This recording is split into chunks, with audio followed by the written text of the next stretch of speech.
Hello everyone, my name is Dev and welcome to B learning platform. जैसे कि आप जानते हैं, हम इस सेशन में बजट को समझ रहे हैं, बजट पढ़ रहे हैं। लास्ट क्लास में हमने देखा था, जो ये बजट का सेकंड क्लास है, और फर्स्ट क्लास में हमने देखा था कि उसमें जो बेसिक था, जो हम लोग समझने के लिए जो जरूरी है, जो फंडामेंटल जो बेसिक्स थी, इसमें हमने उसको समझा था। जैसे कि रिसिप्ट क्या होता है, एक्सपेंडिचर क्या होता है भारत सरकार की, रेवेन्यू रिसिप्ट, रेवेन्यू एक्सपेंडिचर वगैरह हमने समझ लिया था, है ना। तो अब बाकी कुछ और भी चीज़ हमने उसमें देखा था, तो आप जाके लास्ट लेक्चर आप देखें एक बार।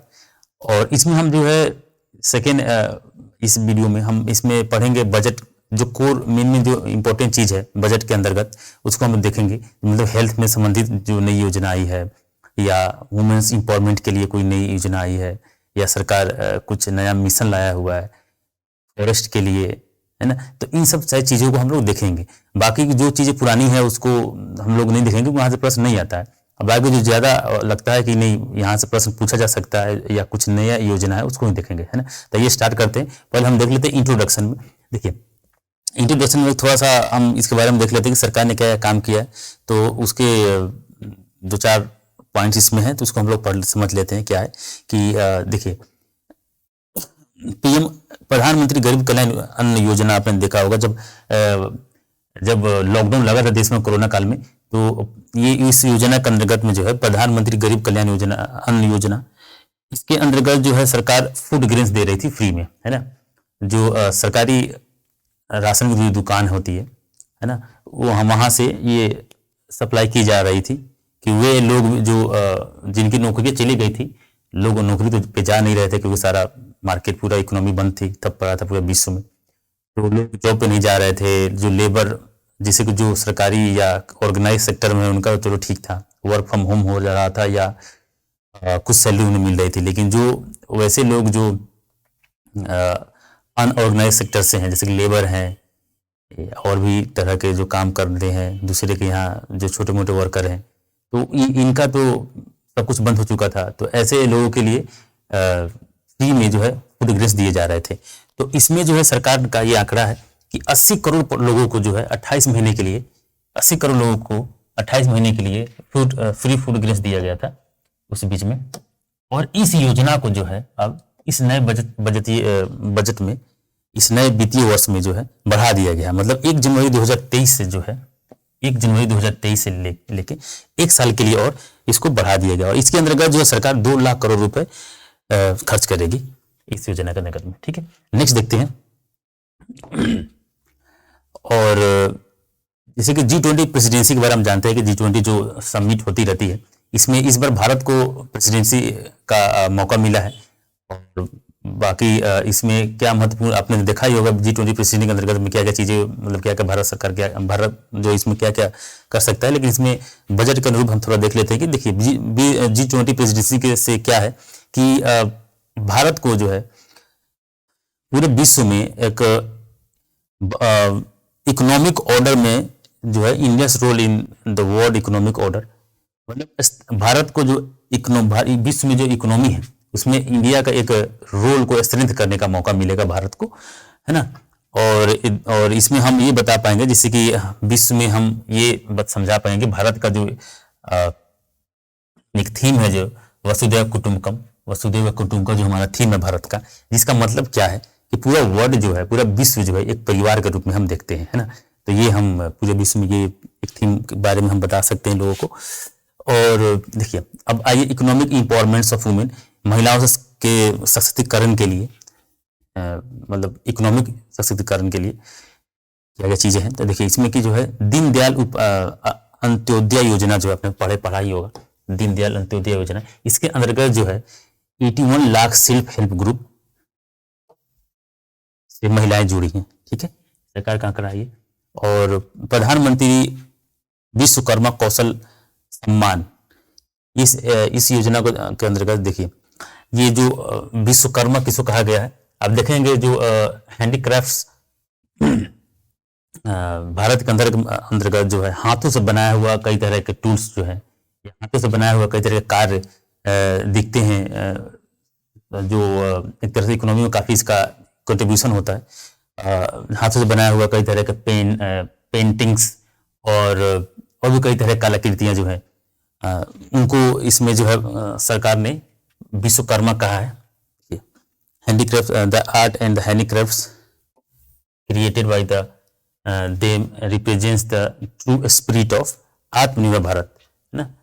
आत्मनिर्भर भारत के बारे में तो अच्छे जानते होंगे कि तो इसमें भी इनका एक स्पिरिट है, मतलब ये लोग एक तरह का आत्मा है आत्मनिर्भर भारत के लिए। They are generally refer to as a Vishwakarma, इनको विश्वकर्मा कहा गया है, ठीक है। बाकी इसके अंदर जो है एमएसएमई वैल्यू चेन के लिए भी काफ़ी products integrating them with the MSME value chain. The components of the scheme will include not only financial support but also access to advanced skill training, ठीक है। इसके अंतर्गत जो है लोगों को, मतलब सरकार क्या करेगी, ट्रेनिंग के लिए भी काम करेगी। इसमें कई तरह की चीज़ें सरकार इसमें पैसे खर्च करेगी जिससे लोगों को ट्रेन भी किया जा सके। मतलब हाथों से काम जो भी कई तरह कार्य किए जाते हैं, पेंटिंग्स वगैरह या और कई तरह के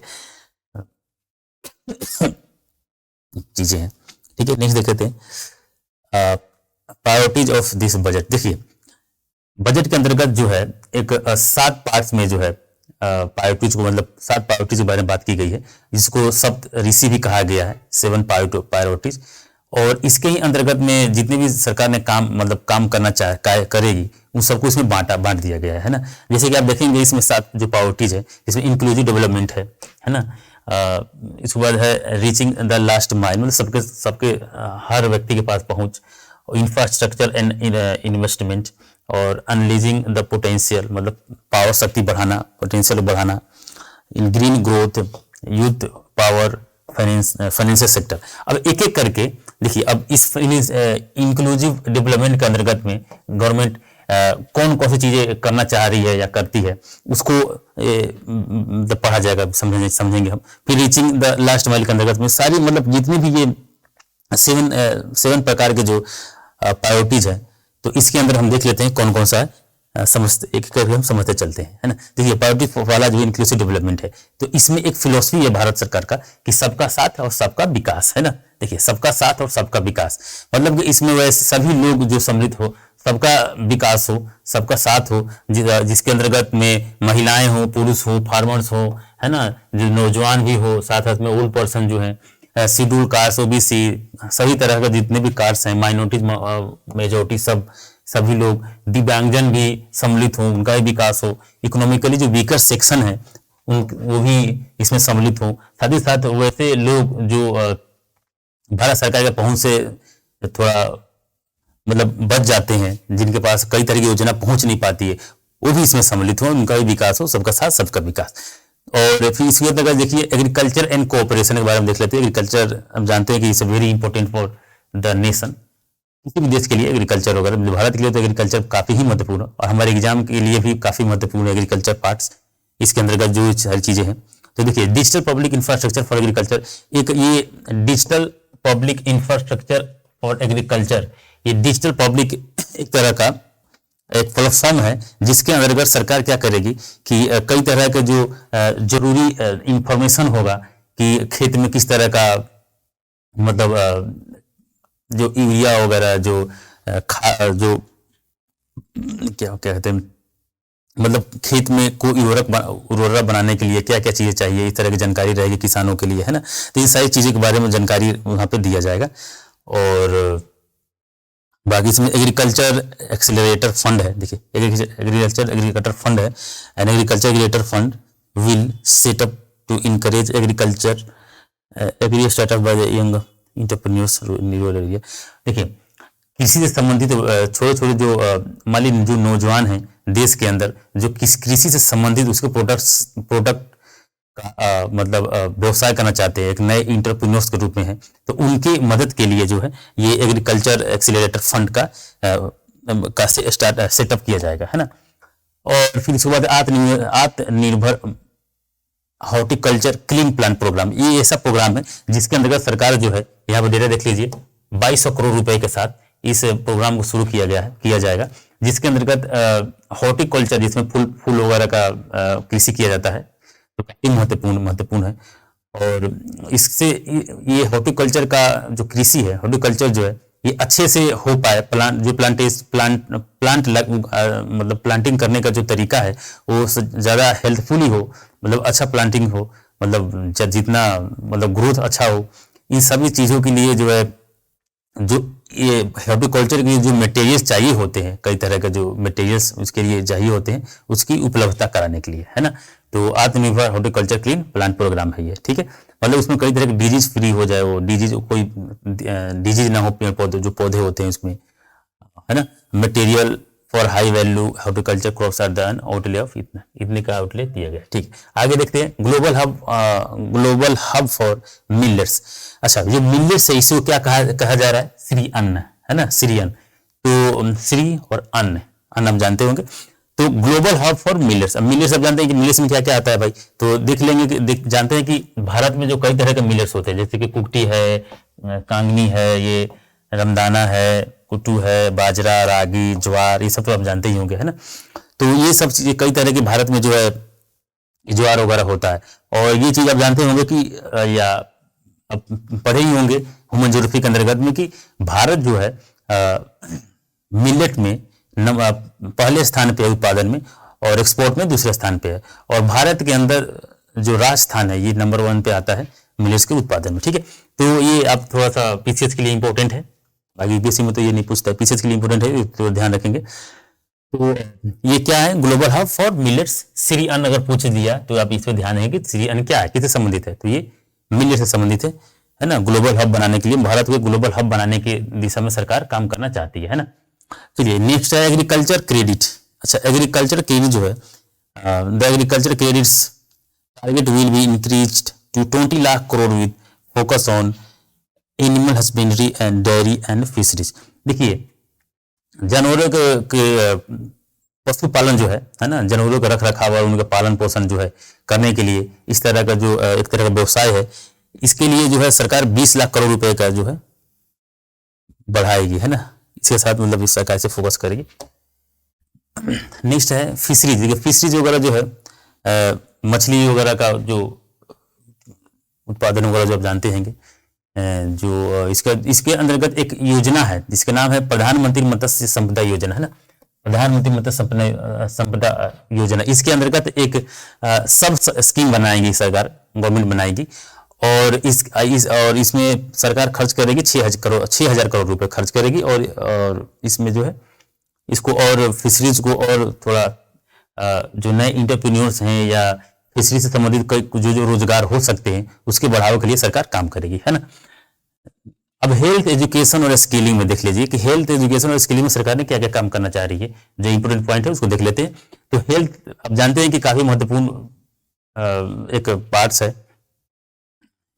इसमें देखिए नर्सिंग कॉलेजेस, इसमें है जो है लगभग 2014 से लेके भारत सरकार ये कहती है कि 2014 से लेके अभी तक 157 मेडिकल कॉलेज का निर्माण किया गया, है ना। 157 कॉलेज वगैरह बनाए, मेडिकल कॉलेज बनाए गए। तो इन सारे 157 कॉलेजों में जो है 157 नर्सिंग कॉलेज खोले जाएंगे। अब नर्सिंग कॉलेज अलग होता है और मेडिकल कॉलेज अलग होता है। आप जानते होंगे कि नर्सिंग कॉलेज में जो है नर्स वगैरह के लिए पढ़ाई होती है, और मेडिकल कॉलेज में डॉक्टर बनते हैं, है ना। तो जितने मेडिकल कॉलेज है उन मेडिकल कॉलेजों में 157 मेडिकल कॉलेज मतलब बने हैं 2014 से लेकर अभी तक। तो उसमें 157 कॉलेज नर्सिंग कॉलेज बनेंगे, है ना। तो एक ये होगा।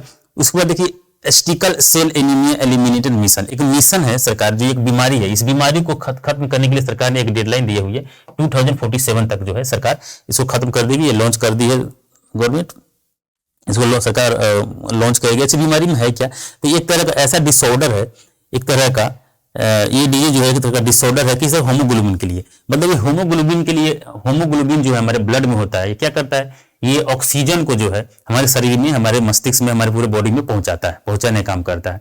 तो इसको इफेक्ट करता है ये बीमारी, है ना। मतलब सांस लेने में दिक्कत हो जाएगा, और सांस लेने से क्या है, हार्ट जो है लंग्स है, लंग्स फेल हो सकता है। तो इस तरह की बीमारी है। तो इसको समाप्त करने के लिए कौन सा डेडलाइन दिया गया था, 2047। ओके, नेक्स्ट देखते हैं मेडिकल रिसर्च। अच्छा, मेडिकल रिसर्च पे जो है, रिसर्च वगैरह पे जो है काफी जितने भी डेवलप्ड कंट्री हैं, आप जानते हैं कि वो लोग काफी रिसर्च वगैरह पे खर्च ज्यादा करते हैं, है ना। अमेरिका हो गया, चाइना हो गया, ये सब देश जो है रिसर्च पे ज्यादा खर्च करते हैं। रिसर्च पे ज्यादा खर्च करते हैं तो कई तरह की टेक्नोलॉजी, कई तरह के मेडिकल साइंस में वो लोग आगे हैं, है ना। तो रिसर्च, मेडिकल रिसर्च में सरकार जो है क्या करेगी, आईसीएमआर जो लैब्स बनाएगी, है ना, आईसीएमआर जो है लैब्स बनाए जाएंगे। कहाँ पे, तो जितने मेडिकल कॉलेज है उन सारे मेडिकल कॉलेज में R&D के लिए मेडिकल आईसीएमआर लैब्स बनाए जाएंगे। और इसमें जो है प्राइवेट सेक्टर और गवर्नमेंट कॉलेज, सभी दोनों कॉलेजों में, सेक्टर के दोनों कॉलेजों में जो है इस तरह की व्यवस्था की जाएगी। और national digital library for children and adolescent, देखिए ये जो है बच्चों के लिए एक नेशनल डिजिटल लाइब्रेरी का निर्माण किया जाएगा। सभी राज्य जो इसमें राज्यों को आगे आने के लिए कहा जाएगा। और मतलब राज्य जो है अपने अपने क्षेत्रों में, अपने राज्यों में, राज्य सरकार अपने राज्यों में जो है ये डिजिटल लाइब्रेरी का निर्माण कराएगी। और इसमें कई तरह के डिफरेंट तरह के सब्जेक्ट्स के बुक्स दिलाए जाएंगे और अवेलेबल कराए जाएंगे। और भी कई सारी चीजें होंगी इसमें, है ना। ठीक है, नेक्स्ट देखते हैं। प्रायोरिटी सेकेंड जो है reaching the last mile. Last mile का कहने मतलब है कि वैसा व्यक्ति के पास पहुंचे जो सबसे आखिरी व्यक्ति हो, है ना। मतलब हर एक व्यक्ति के बाद पहुंच, कहने मतलब ये है। इसमें जो है प्रधानमंत्री पीवीटीजी डेवलपमेंट मिशन, पीवीटीजी का मतलब क्या है, देखिए प्रधानमंत्री पीवीटीजी मतलब है कि improve socio economic conditions of the particularly vulnerable tribal groups. अब देखिए पार्टिकुलरली वल्नरेबल ट्राइबल ग्रुप्स, है ना, पार्टिकुलरली वल्नरेबल ट्राइबल ग्रुप्स। प्रधानमंत्री Pvt development mission will be launched, this will saturated Pvt families. देखिए जो भी वल्नरेबल ट्राइबल ग्रुप्स हैं उनके लिए ये मतलब एक तरह का मिशन है जो लॉन्च करेगी सरकार। और वल्नरेबल जो ट्राइबल ग्रुप्स है उनके लिए clean drinking water, safe housing, sanitation, साफ सफाई, और improve access to education, health, nutrition, road, telecom, इन सारी चीजों के लिए अवेलेबल कराएगी गवर्नमेंट, है ना। मतलब सारी चीजों के लिए जो समस्याएं हैं उनके लिए, जैसे नॉर्थ ईस्ट में, है ना, और भी कई तरह के जो राज्य हैं वहां पे जो समस्याएं हैं, तो इसके लिए सरकार काम करेगी। और इसमें जो है सरकार ने जो आउटले दिया हुआ है, इसमें देखिए 15,000 करोड़ रुपए जो है सरकार इसमें खर्च करके आउटले दी है। ठीक है, एक है Eklavya model residential schools, Eklavya model residential school. इसके अंतर्गत जो है सरकार इसमें देखिए कि इन द नेक्स्ट 3 ईयर्स, आने वाले 3 सालों तक सेंटर विल रिक्रूट 38,800 टीचर्स और सपोर्टर, जो ना support staff for the 740 Eklavya model residential school serving 30, लगभग 3.5 लाख ट्राइबल स्टूडेंट्स को पढ़ाने के लिए जो है सरकार जो है स्कूल बनाएगी। मतलब एक तरह का स्कूल ही होगा जो एकलव्य मॉडल रेजिडेंशियल स्कूल कहा जाएगा। और इसमें लगभग 740 इस तरह के एकलव्य मॉडल स्कूल बनाए जाएंगे। ठीक है, और इसमें जो है 38,800 जो है लगभग इतने टीचर्स और सपोर्ट को ट्रेनिंग किया जाएगा, मतलब उनको नौकरी में, जिसमें रोजगार ही बढ़ेगा इस आधार से। Water for the drought prone region, इसमें देखिए उन क्षेत्रों में पानी उपलब्ध कराने की बात की जा रही है जहां पानी वगैरह का समस्या है, सूखा है। इसमें एक महत्वपूर्ण एक प्रोजेक्ट है, जैसे कि in the drought prone project, ये प्रोजेक्ट का नाम है कर्नाटका में जो है, इसका नाम है अपर भाद्रा प्रोजेक्ट। ये देखिए काफी इंपॉर्टेंट है, प्रश्न से पूछा भी गया है कुछ प्रश्न पिछले साल। तो अपर भाद्रा प्रोजेक्ट, इसमें जो है ये प्रोजेक्ट है, अभी इसको कहते हैं ये कर्नाटक का पहला नेशनल प्रोजेक्ट है। अब भाई नेशनल प्रोजेक्ट होने का मतलब क्या है कि जब नेशनल प्रोजेक्ट, कोई भी प्रोजेक्ट अगर नेशनल प्रोजेक्ट है तो इसका मतलब केंद्र सरकार पूरे खर्च करेगी इसमें, मतलब जितने भी उस प्रोजेक्ट को कंप्लीट करने में जो भी खर्च होता है, जो एक्सपेंडिचर होगा, वो पूरा निवेश करेगी, सहन करेगी केंद्र सरकार। ठीक है, तो इसमें जो है सरकार, गवर्नमेंट जो है 5,300 करोड़ रुपए जो है इसमें मतलब खर्च करेगी, देगी, है ना। इससे कर्नाटक के लोगों को काफी फायदा हो जाएगा, जैसे इरिगेशन के लिए, सिंचाई वगैरह, और पीने के लिए ड्रिंकिंग वाटर भी काफी लोगों को मतलब अवेलेबल हो जाएगा और समस्याएं कम होंगी लोगों के लिए। ठीक है, देखिए प्रायोरिटी थर्ड में जो है इंफ्रास्ट्रक्चर और इन्वेस्टमेंट, है ना। तो support to state government for the capital investment, to continue the 50 years interest free loan to state government. जितने भी राज्य सरकार है उनको 50 सालों के लिए इंटरेस्ट फ्री लोन मुहैया कराया जाएगा। और इसमें जो है जो आउटले दिया गया है, यह ध्यान है, 1.3 लाख करोड़ रुपए का आउटले दिया जाएगा। रेलवे आप जानते हैं कि 2017 के बाद से जनरल बजट और रेलवे का बजट दोनों एक साथ मर्ज करके आता है। तो रेलवे में देखिए सरकार क्या क्या, देखिए कैपिटल आउटले अब 2.40 लाख करोड़ रुपए इसमें दिया जाएगा। ये जो आंकड़ा है 2013-14 का अपेक्षाकृत, मतलब 2013-14 में जितना इसके लिए आउटले दिया गया था रेलवे के लिए, उसका 9 गुना है इस बार के लिए, है ना। तो ये बात हो गया। लॉजिस्टिक्स वगैरह देखिए, जो भी लॉजिस्टिक्स है, जो भी पोर्ट्स हैं देश के अंदर, रोड्स हैं, इन सभी चीज़ों को जोड़ने के लिए मतलब इसको अच्छा और डेवलप इंफ्रास्ट्रक्चर, इसको डेवलप करने के लिए और अच्छा इंफ्रास्ट्रक्चर बनाने के लिए सरकार जो है 75,000 करोड़ रुपए जो है इसमें खर्च करेगी, जिसमें जो है 15,000 रुपए प्राइवेट सेक्टर से भी जुटाएगी, है ना। चलिए नेक्स्ट देखते हैं। अच्छा, अर्बन इंफ्रास्ट्रक्चर डेवलपमेंट फंड। अच्छा देखिए, जिस तरह से अभी अर्बन इंफ्रास्ट्रक्चर डेवलपमेंट फंड जो बनाया गया है, इसके पहले आपने पढ़ा होगा कि रूरल इंफ्रास्ट्रक्चर डेवलपमेंट फंड बना हुआ था, है ना। तो जिस तरह से rural infrastructure development bank fund है, उसी तरह से अर्बन इंफ्रास्ट्रक्चर डेवलपमेंट फंड है ना। इसके अंदर क्या है, तो भाई देखिए, इसमें जो है 10,000 करोड़ रुपए पर एनम खर्च किया जाएगा, सरकार खर्च करेगी। और इससे जो है लेंडिंग, देखिए, N urban infrastructure development fund will be established through use of priority sector lending shortfall. ठीक है, नेक्स्ट देखते हैं। प्रायोरिटी 4 में देखिए, अनलीजिंग द पोटेंशियल। अच्छा, इसके अंदर मतलब लोगों का जो है, जितने देश में लोग हैं, है ना, मतलब हर जो कार्य कर रहे हैं, जो नौकरी में है या कोई यूथ है, कई सभी लोगों के लिए जो है एक अनलीजिंग, मतलब उसमें जो है स्किल डेवलप करना, उसकी पोटेंशियल बढ़ाना, है ना। इन सब से इसके अंतर्गत सरकार जो है मिशन, एक कर्मयोगी आपने पढ़ा होगा, मिशन कर्मयोगी सिविल सर्विस के जो कर्मचारी हैं, सिविल सर्विस के जो लोग हैं, उससे संबंधित है ये प्रोग्राम उससे रिलेटेड है। इसके अंतर्गत सरकार क्या करती है कि उनको और ट्रेनिंग की दिया जाता है। मिशन कर्मयोगी के अंतर्गत जो सिविल सर्विस के जो ब्यूरोक्रेट्स हैं, इन सबको ट्रेनिंग किया जाता है, उनमें और भी जो नए नए जो स्किल्स है डेवलप करने की कोशिश की जाती है। तो इसमें जो है गवर्नमेंट जो है कुछ नया क्या है कि इसमें IGOT कर्मयोगी और ट्रेनिंग प्लेटफॉर्म वगैरह, और provide continuous learning opportunity for lakhs of government employee to upgrade their skills and facilitate people centric approach, है ना। इसमें जो है IGOT कर्मयोगी वगैरह और ऑनलाइन भी कई तरह के इसमें जो प्लेटफॉर्म बनाए जाएंगे, और जो ब्यूरोक्रेसी से जो गवर्नमेंट के एम्प्लॉयज हैं उनको गवर्नमेंट जो एम्प्लॉयज हैं उनको मतलब ट्रेनिंग दिया जाएगा, स्किल्स दिया जाएगा, है ना। ठीक है, इसके बाद सेंटर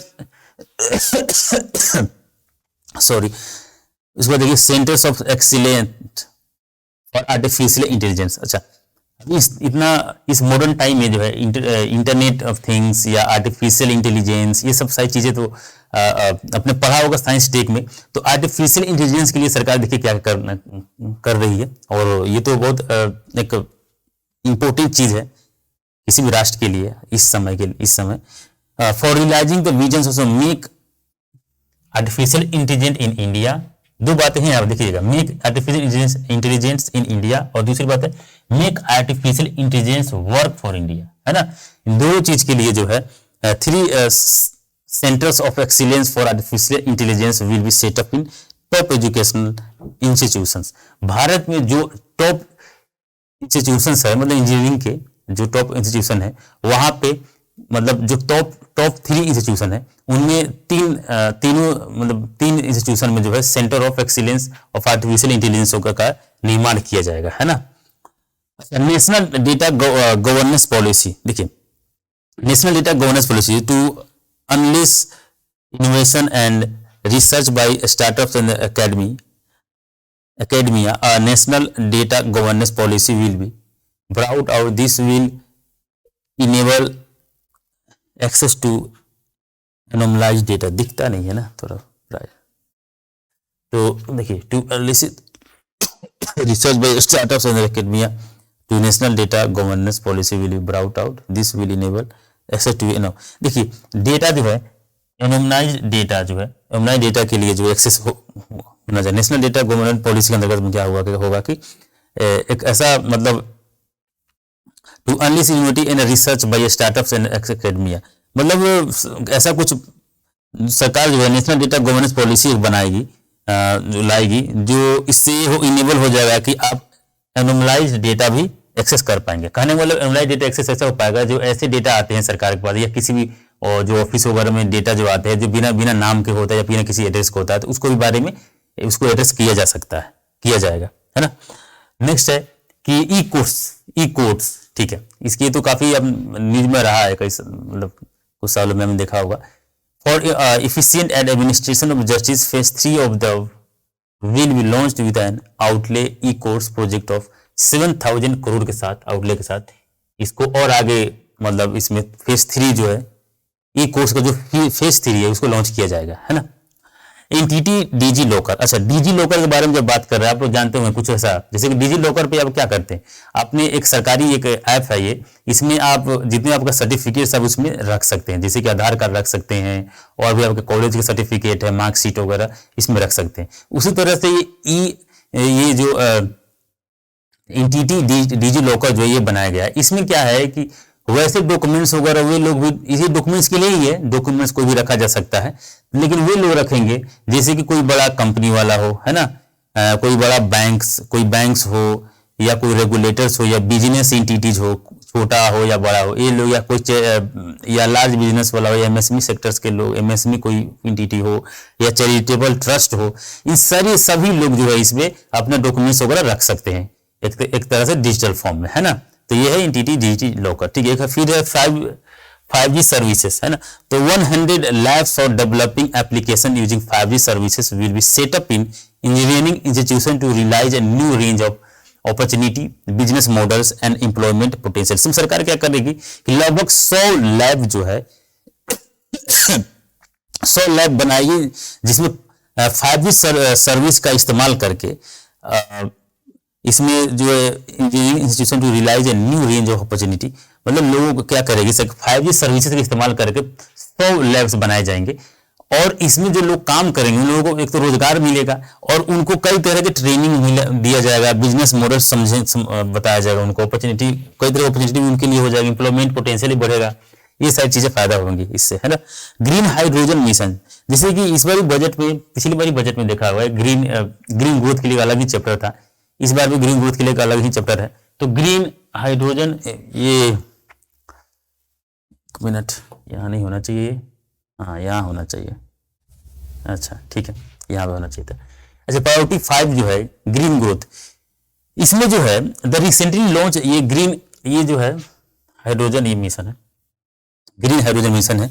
तो ग्रीन हाइड्रोजन मिशन जो है इसके अंतर्गत जो है आउटले है कितना 19,700 करोड़, है ना, इतना का जो है सरकार इस पर खर्च करेगी।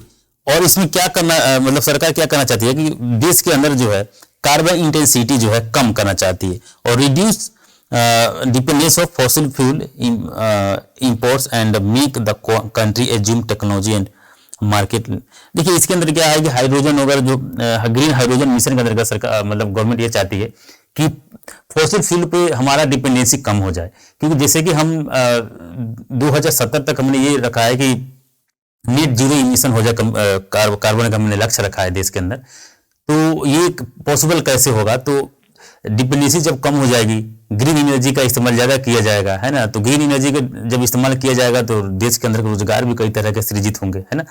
और साथ ही साथ जो है देश में कार्बन इमिशन भी कम हो जाएगा, है ना। मान लीजिए अभी हम लोग जो पेट्रोल डीजल की के आधार पर जो गाड़ियां चलती है या कोई भी जो इंडस्ट्री वगैरह चलाए जाते हैं या जैसे कि 2 व्हीलर हो या 4 व्हीलर हो, है ना, तो ये सब यूज अभी देश के अंदर जो चलता है। जैसे कि टेस्ला कंपनी ने टेस्ला रही जो 4 व्हीलर वगैरह स्टार्ट किया था किससे, बैटरी ग्रीन एनर्जी से। तो उसी तरह से जो है देश के अंदर जो ग्रीन एनर्जी का अगर डिपेंडेंसी बढ़ेगी और फॉसिल फ्यूल वगैरह पे डिपेंडेंसी कम हो जाएगा तो इससे क्या है कि कार्बन के इमिशन कम होगा जो, तो भारत सरकार जो अपना लक्ष्य जो रखा है, गवर्नमेंट भारत ने जो लक्ष्य रखा है वो कर पाएगा पूरा, है ना।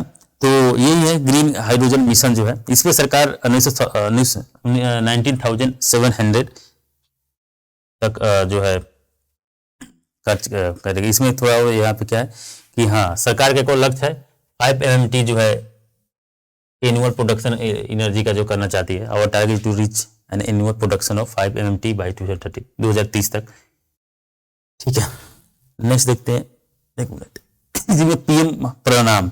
अच्छा देखिए, ये पीएम प्रणाम इस तरह के नया, ये एक तरह का नया मतलब प्रोग्राम है सरकार का, तो इसमें आप ध्यान देंगे, यहाँ से प्रश्न पूछा जा सकता है। तो PM programme for the registration awareness nourishment and emulation of the mother earth will be launch. देखिए, एक तरह का ये जो है एक तरह का प्लेटफॉर्म होगा जहां पे किसानों को इसके अंतर्गत जो है किसानों को ये समझाने की कोशिश की जाएगी या एक विकल्प दिया जाएगा उनको कि जो केमिकल फर्टिलाइजर्स यूज किया जाता है अर्थ के मतलब खेत में, तो इससे क्या है कि जो मिट्टी है वो काफी उसको नुकसान होता है, मतलब बर्बाद होता है ज़्यादा, क्योंकि किसान को जानकारी होती नहीं है। वो कई तरह केमिकल फर्टिलाइजर उत्पादन बढ़ाने के लिए केमिकल फर्टिलाइजर ज़्यादा अधिकतर यूज करता है, मतलब अधिक जितना जरूरत है उसे ज़्यादा यूज करता है ना, तो इससे और भी नुकसान होता है। तो केमिकल फर्टिलाइजर का कोई दूसरा विकल्प के तौर पे जो कोई अल्टरनेटिव जो है उसको प्रमोट किया जाएगा इसके अंतर्गत, है ना, कि जिससे है कि जो अर्थ जो है जो जिसको हम मतलब अर्थ को एक मदर के रूप में देखा जाता है, हम लोग देखते हैं भारतीय, तो वो जो है उसका मतलब संरक्षण हो पाए, है ना। तो ये अच्छा, ये बहुत अच्छा एक प्रोग्राम है ये। उसके बाद देखिए गोवर्धन स्कीम में इसमें जो है 500 नए वेस्ट टू वेल्थ प्लान्स इसके अंदर जो है शुरू किए जाएंगे। अच्छा, एक तरह का सर्कुलर इकोनॉमी होगा ये। सर्कुलर इकोनॉमी समझ रहे हैं ना, जैसे कि प्लास्टिक से कुछ बन रहा है, फिर उसको मान लीजिए आपने कोई प्लास्टिक कोई जैसे कुर्सी आपने खरीदा, कुर्सी यूज किया आपने, कुर्सी मान लीजिए कूड़ा हो गया फेंक दिया आपने, फिर उसको जो वेस्ट है उसको फिर से आप क्या किया कि उसको दोबारा से सही करके और फिर से उसको कोई नया चीज बना देना, है ना। जैसे आपके घर में बोतल है तो फेंकने की जगह पर उसको कुछ और जगह यूज कर लेना, रिसाइकलिंग करके उसको कुछ और बनाना। तो ये इस तरह का ये जो है ना एक तरह का क्या कहते हैं सर्कुलर इकोनॉमी होती है ना, मतलब एक चीज से दूसरी चीज का निर्माण हो जाता है, मतलब ज्यादा बर्बाद, मतलब एक तो कूड़ा, मतलब एक तरह से कूड़ा वगैरह भी नहीं फैलता है देश के अंदर, मतलब है ना, और दूसरा उसका उपयोग भी हो जाता है, जो आपकी जरूरत है वो पूरा हो जाती है। एक मिष्टी है, देखिए मिष्टी प्रोग्राम काफी इंपोर्टेंट लगता रहा, क्योंकि पूछा जा सकता है थोड़ा इस तरह का, यूपीएससी पूछ लेता है प्रश्न या पीसीएस में पूछा जा सकता है, उत्तर प्रदेश लोक सेवा आयोग में, कि मिष्टी क्या है, ऐसा पूछ लेगा क्या है, तो काफी कंफ्यूज करने के लिए। तो मिष्टी देखिए इस संबंधित है किससे, सरकार चाहती है, सरकार क्या करेगी इसके अंतर्गत कि जो भी मनरेगा है ना, मनरेगा है या कैंपा फंड एंड अदर जो सोर्सेस हैं, इसके मदद से जो है सरकार क्या करेगी कि जो तटीय क्षेत्र है देश के अंदर, जो तटीय क्षेत्र है वहां भी मैंग्रोव लगाने की कोशिश करेगी। इसके अलावा देश में जहां जहां पे सेलिंग वाटर है, जहां पे मतलब जो खारा वाटर का मतलब खारा पानी का कोई सोर्सेस है, तो वहां पे भी जो है ये मैंग्रोव वगैरह, मैंग्रोव का प्लांटेशन किया जाएगा, है ना। तो काफी इंपोर्टेंट अच्छा है प्रोग्राम में भी। देखिए Amrit Dharohar, the government will promote their unique conservation value through Amrit Dharohar, a scheme that will be implemented over the next 3 years to encourage optimal use of wetlands and enhance biodiversity, carbon stock, ecotourism opportunity and income generation of for local communities। देखिए इसके अंदर जो है अंतर्गत जो है अमृत धरोहर के अंतर्गत सरकार क्या कह रही है कि वेटलैंड जो है वेटलैंड्स को और बढ़ावा देगी, वेटलैंड को मतलब और कंजर्व करेगी। आने वाले 3 सालों तक जो है सरकार क्या करेगी कि आने वाले 3 सालों तक जो ऑप्टिमल यूज ऑफ वेटलैंड, मतलब वेटलैंड का ऑप्टिमल यूज करने के लिए इंकरेज करेगी लोगों को। और आप जान वेटलैंड क्या होता है, आप पढ़े ही होंगे इन्वायरमेंट में, अगर नहीं पढ़ोगे तो जाकर पढ़िए वेटलैंड क्या होता है। और अभी वर्तमान में भारत के में जो है 75 वेटलैंड्स हैं, है ना, मतलब वेटलैंड तो बहुत है, लेकिन रामसर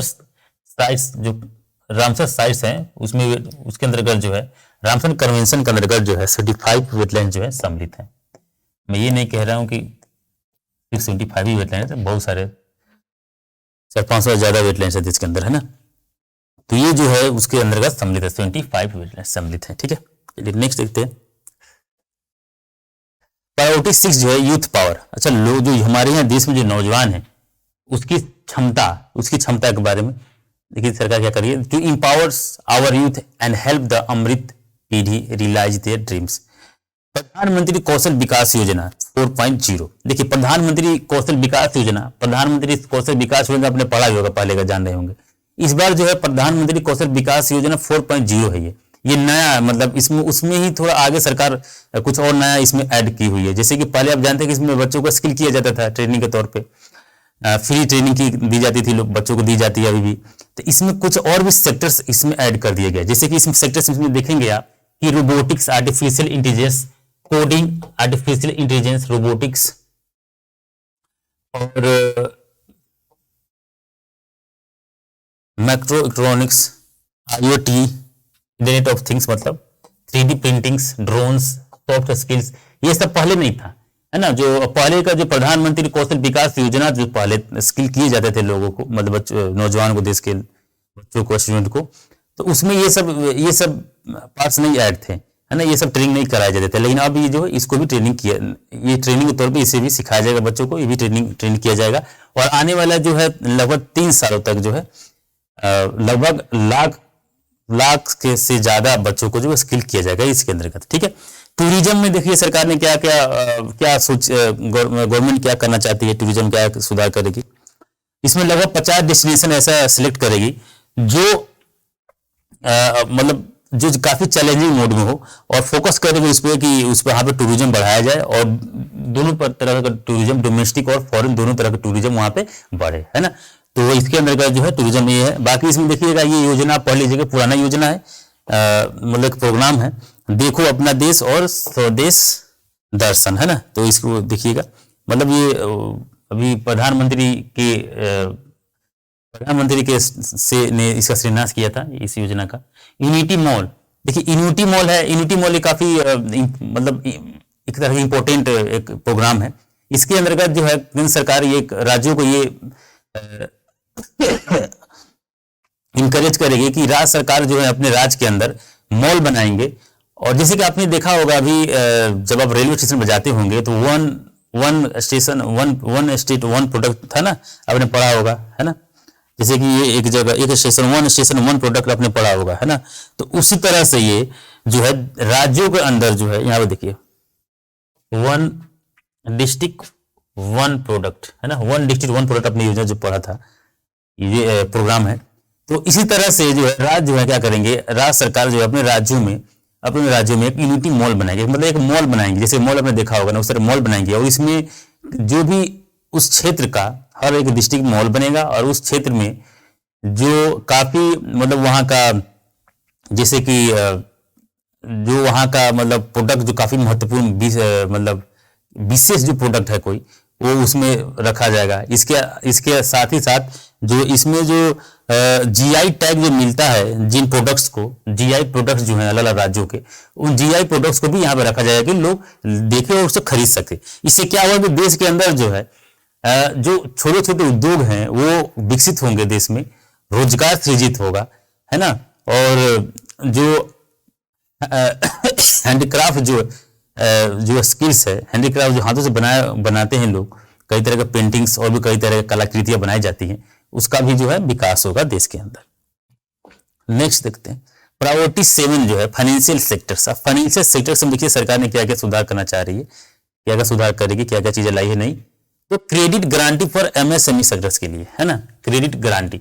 अब इसमें जो है 1 अप्रैल 2023 से जो है इससे स्टार्ट होगा कि 9,000 करोड़ रुपए जो है सरकार इसमें खर्च करेगी, और इसको अब थोड़ा सही करने के लिए, है ना। उसके बाद है नेशनल फाइनेंशियल इंफॉर्मेशन रजिस्ट्री जो है, नेशनल फाइनेंशियल इंफॉर्मेशन रजिस्ट्री, याद ध्यान रखेंगे। The national financial information registry will be set up to serve as the central repository of financial and ancillary information, है ना। तो ये ध्यान रखेंगे, central repository and financial and ancillary information के लिए जो है सरकार सेटअप करेगी इसकी। आजादी का अमृत महोत्सव महिला सम्मान बचत पत्र, देखिए ये भी काफी वुमेन इंपावरमेंट से संबंधित काफी महत्वपूर्ण है। आप मेंस राइटिंग भी इसका उपयोग कर सकते हैं। फॉर कॉमेमोरेटिंग आजादी Ka Amrit Mahotsav one time new small saving scheme Mahila Samman saving certificate will be made available for a 2 years period up to March 2025। 2025 तक 2 साल के लिए, 2023 चल ही रहा है तो 2020 मतलब इस समय से लेके और 2025 के बीच तक लगभग 2 साल हो जाते हैं। तो इसमें जो है एक महिलाओं को, मतलब गर्ल्स को या महिलाओं को जो है महिला सम्मान सेविंग सर्टिफिकेट दिया जाएगा और इसमें लगभग 2 लाख रुपए तक जो है जमा करने का एक मतलब इसमें 2 लाख रुपए डिपॉजिट करने की फैसिलिटी रहेगी इसमें, है ना। 2 लाख रुपए तक फैसिलिटी रहेगी डिपॉजिट करने के लिए और इस पे जो फिक्स्ड इंटरेस्ट रेट रहेगा वो 7.5% तक दिया जाएगा, है ना। ठीक है। सीनियर सिटीजन के लिए देखिए क्या है, तो सीनियर सिटीजन के लिए जो maximum deposit limit for senior citizen savings scheme will be announce from 15 lakh to 13 lakh. जो सीनियर सिटीजन स्कीम जो है, सीनियर सिटीजन सेविंग स्कीम में, इसमें जो है पहले जो इसमें 15 लाख रुपए जो है 15 लाख रुपए तक लिमिट था, अब 30 लाख रुपए तक जो है लिमिट हो गया डिपॉजिट का, है ना। अब देखिए maximum deposit limit for the monthly income account scheme जो है विल बी, इसको बढ़ा दिया गया है और इसको बढ़ा के ये पहले 9 लाख था अब 15 लाख कर दिया गया है। ठीक है, मतलब इसमें एक ज्वाइंट अकाउंट है और बाकी उसके लिए है। तो देखिए सिंगल अकाउंट के लिए जो है वो 4.5 लाख था तो 9 लाख कर दिया गया और जो ज्वाइंट अकाउंट है वो 9 लाख टू 15 लाख कर दिया गया। ठीक है। फिजिकल डेफिसिट ऑफ स्टेट्स, अच्छा राज्यों को जो है, राज्य को जो है ये कहा गया है कि राज्य जो है वो फिजिकल डेफिसिट अपना जो है 3.5% तक कर सकते। फिजिकल डेफिसिट क्या होता है, मान लीजिए आपके घर में जो है आपकी कमाई 100 रुपए है और आप खर्च कर दिए 110 रुपए, तो फिजिकल डेफिसिट हो गया ना, मतलब कि घाटा हो गया, है ना। जितना आपके पास मतलब प्राप्तियां हैं, रिसिप्ट जितना है उससे ज्यादा खर्च कर देना, तो क्या फिजिकल डेफिसिट। भारत सरकार अभी क्या लक्ष्य रखी है, तो इस बार भारत सरकार लक्ष्य रखिएगा 5.3 जो है फिजिकल डेफिसिट रखेगी भारत सरकार, है ना। सॉरी। अब देखिए थोड़ा सा ये समझ लेते हैं कि टैक्स प्रपोजल, इसमें देखिए simplification in indirect tax to deliver. सरकार ने क्या किया कि जो इनडायरेक्ट टैक्स है ना, इनडायरेक्ट टैक्स को सिंपल करने की कोशिश की है जिससे ये हो कि हायर, मान लीजिए टैक्स, जो टैक्स प्रपोजल है देश में, टैक्स लगाने का जो तरीका है अगर जितना आसान होगा तो इकोनॉमी उतने तेज गति से चलेगी, है ना। तो इससे क्या होगा कि हायर एक्सपोर्ट होगा, मतलब ज्यादा से ज्यादा चीजें भारत से बाहर जाएंगी। जैसे कि एक प्रक्रिया होता है कि यहाँ जो भी प्रोडक्ट जो है भारत से बाहर अगर मतलब बेचना है, मतलब व्यवसाय के अंतर्गत अंतर्राष्ट्रीय बाजार में जाएगी तो उसका प्रोसेस है, तो उसमें कई तरह के कस्टम्स वगैरह लगाए जाते हैं। तो उसमें जो है इसको और आसान किया गया है, सिंप्लीफाई कर दिया गया है जिससे हायर एक्सपोर्ट होगा, है ना। ये जो ग्रीन एनर्जी और मोबिलिटी की बात कर रहे हैं इसमें विकास होगा, है ना।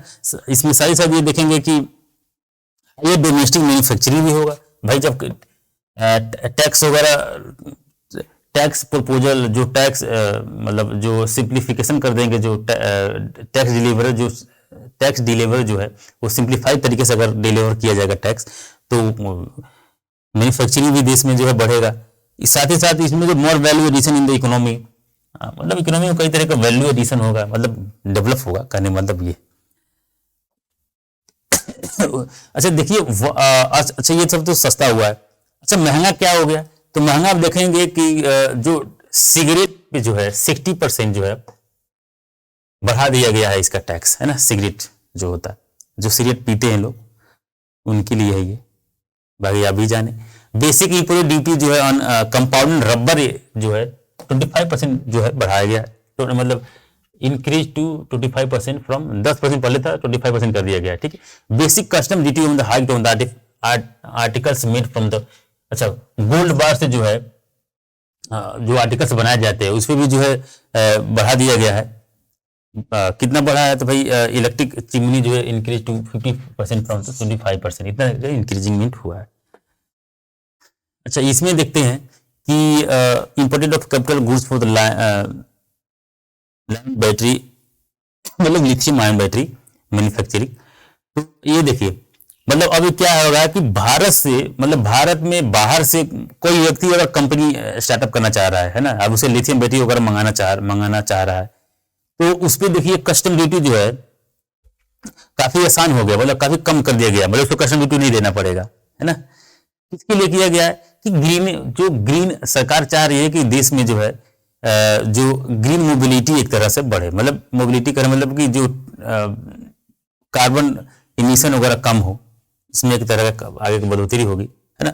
उसमें देखिए import of the mobile camera lens, जो कैमरा लेंस है इस पर भी कस्टम ड्यूटी जो वगैरह जो है चेंज किया गया, मतलब कम कर दिया गया।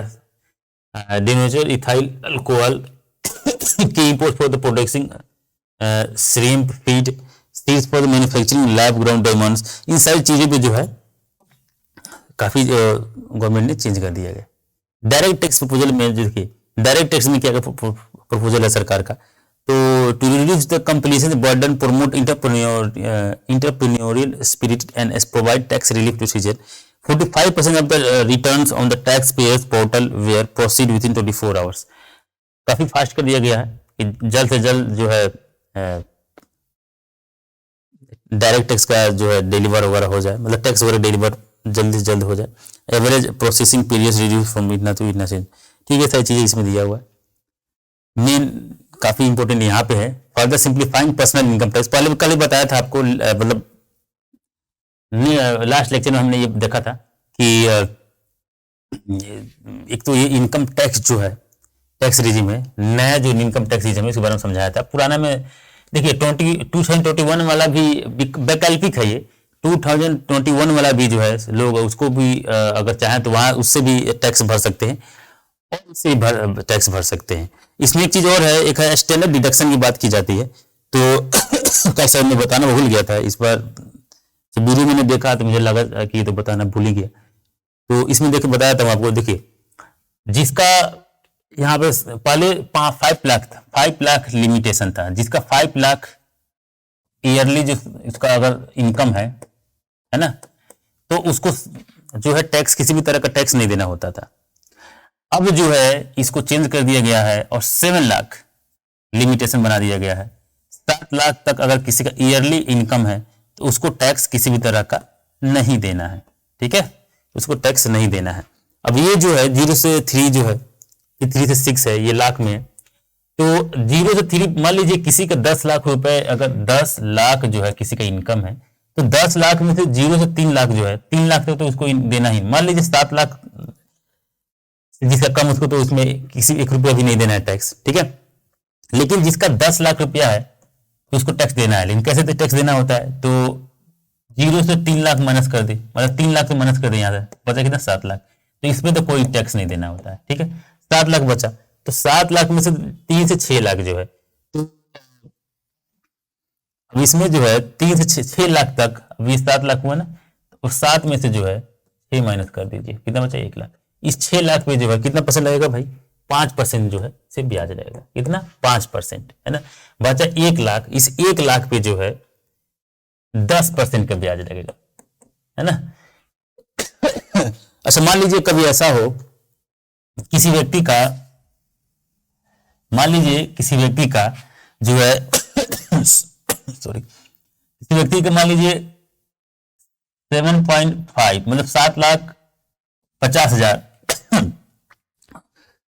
7,50,000 जो है उसका मान लीजिए इनकम है। तो अब वो मान लीजिए 7 लाख होता, ये तो नियम है कि 7 लाख से अगर 1,000 भी ज्यादा होता तो उसको जो है टैक्स देना पड़ेगा, इनकम टैक्स देना पड़ेगा।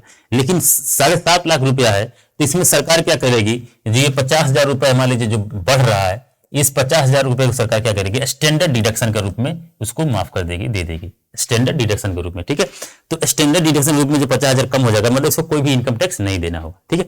चलिए तो समझ गए।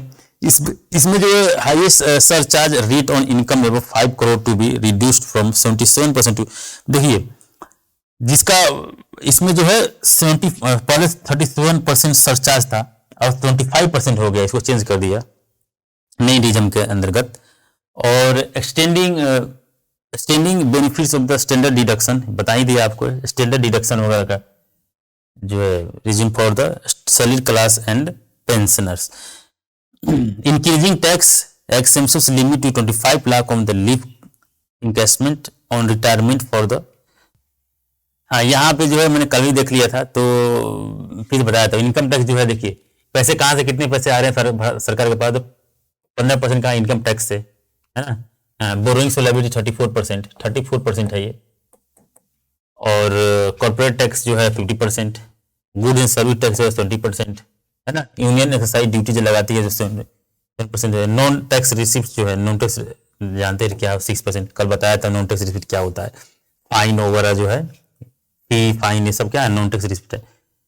एंड दी नॉन डेब्ट कैपिटल रिसिप्ट जो 2% जो है 2% है। कस्टम्स जो है 4%। कस्टम मतलब इंपोर्ट जो टैक्स लगाया जाता है उसको कस्टम्स कहा जाता है। अच्छा भाई पैसे जाते कहाँ कितने, तब पेंशन में जाते हैं 4%, जाता कहाँ जाता है, तो इंटरेस्ट पेमेंट पे। सरकार ने जो लोन ले रखा है उसमें इंटरेस्ट भी देना पड़ेगा, तो 20% है ना। पेंशन जो है 4%। उसके बाद जो है जो शेष में राज्यों के बीच में शेयर किया था 18%। कल बता दिए होंगे सारी चीजें, तो एक बार दोबारा देख लीजिए। डिफेंस 8%, तब सीरीज 7%, सेंट्रल स्पॉन्सर स्कीम जो है 9%, और सेक्टर स्कीम जो है 17%। ठीक है, नेक्स्ट देखते हैं। अच्छा ये काफी इंपॉर्टेंट है आपके पीसीएस के एग्जाम के लिए, या यूपीएससी में भी शायद हो सकता है कि पूछा जा सकता है कि किस मिनिस्ट्री में, मतलब किस मिनिस्ट्री में है सरकार ने कितना एलोकेट किया है फंड, तो उसको देख लीजिए। मिनिस्ट्री ऑफ डिफेंस के लिए 5.94 लाख करोड़, ये लाख करोड़ में है तो इसको ध्यान रखिएगा। 5.94 lakh crore ministry of defence में। Ministry of road and transport and highways में जो है 2.57 करोड़ 2.70। मिनिस्ट्री ऑफ रेलवे में जो है 2.41। Ministry of consumer affairs food and public distribution 2.06, और मिनिस्ट्री ऑफ होम अफेयर में 1.96। Ministry of chemical and fertilisers में 1.78 लाख करोड़ रुपए। डिफेंस में ठीक ठाक है, पिछली बार से ज्यादा है 5.9 lakh crore. Ministry of rural development में 1.60 crore lakh crore. Ministry of agriculture and farmers and welfare में 1.25 लाख करोड़। और इसको तो पता ही नहीं चल रहा।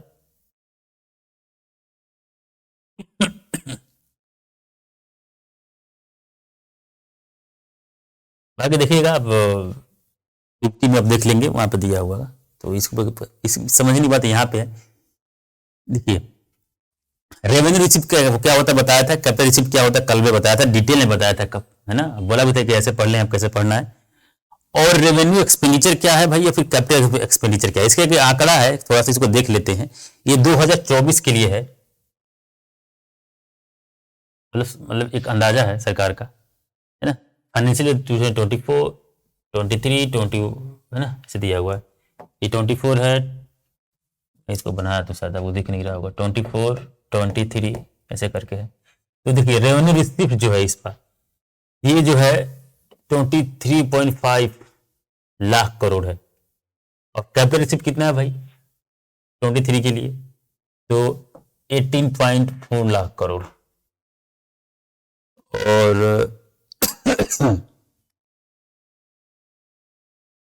और ये जो है एक्सपेंडिचर की बात अगर किया जाए तो यहां पे देखेंगे हीरो भी नहीं दिख रहा, 34.6 लाख करोड़, 34.6 लाख करोड़। और मतलब पहले से बढ़ा ही है, देखे है ना। यहाँ पे देखेंगे रेवेन्यू रिसिप्ट जो है पहले 22 ही था, उससे ज्यादा है 23.5 है। कैपिटल रिसिप्ट देखेंगे तो 18.4 है, पहले 17.4 था। और रेवेन्यू एक्सपेंडिचर जो है, रेवेन्यू एक्सपेंडिचर सरकार क्या कर रही है 34.6 ज्यादा खर्च कर रही है, पहले कम था। और कैपिटल एक्सपेंडिचर जो है सरकार जो है थोड़ा कम करेगी, है ना। कैपिटल एक्सपेंडिचर पर जो है सरकार गवर्नमेंट पिछले साल 10.7 करी थी, अब 10.5 लाख करोड़ रुपए करेगी, है ना। तो ये हो गया हमारा बजट, और आशा करता हूं कि आप समझ गए होंगे।